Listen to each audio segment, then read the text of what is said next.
এবং যে জিনিসটা আমি আগেও বলেছি যে শুধুমাত্র এখানে টিউলিপ সিদ্দিকী একা নন, টিউলিপ সিদ্দিকীর সাথে টিউলিপ সিদ্দিকীর খালা ফ্যাসিস্ট হাসিনা এবং টিউলিপ সিদ্দিকীর মা রেহানা এবং টিউলিপ সিদ্দিকীর যে আওয়ামী দোসররা রয়েছেন যারা এই বিভিন্ন কর্মকাণ্ডের সাথে জড়িত।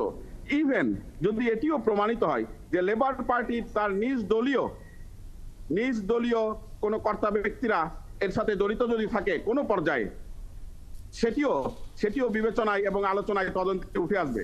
লেবার পার্টির বর্তমান চেয়ারম্যান এবং প্রধানমন্ত্রী অ্যাকচুয়ালি তিনিও এই বিষয়টির আলোচনা থেকে নিজেকে কতখানি এড়াতে পারবেন সেটিও সময়ের প্রয়োজনে দেখবার বিষয়। আমরা যুক্তরাজ্য যারা প্রবাসী এবং আইনের পেশায় রয়েছি, আমরা খুব কাছ থেকে বিষয়টি পর্যবেক্ষণ করার চেষ্টা করছি, কারণ এই বিষয়ের ক্যাম্পেইনটি অনেক আগেই এই দেশে শুরু হয়েছিল। টিউলিপ সিদ্দিকী তার খালা শেখ হাসিনা যে ফ্যাসিস্টকে বাংলাদেশের বিপ্লবের মাধ্যমে দেশ থেকে বিতাড়িত করা হয়েছে, তার যোগসাজশে যে দুর্নীতিগুলো করেছে সেগুলোর বিরুদ্ধে আমাদের আন্দোলন দীর্ঘ সময় ধরেই ছিল।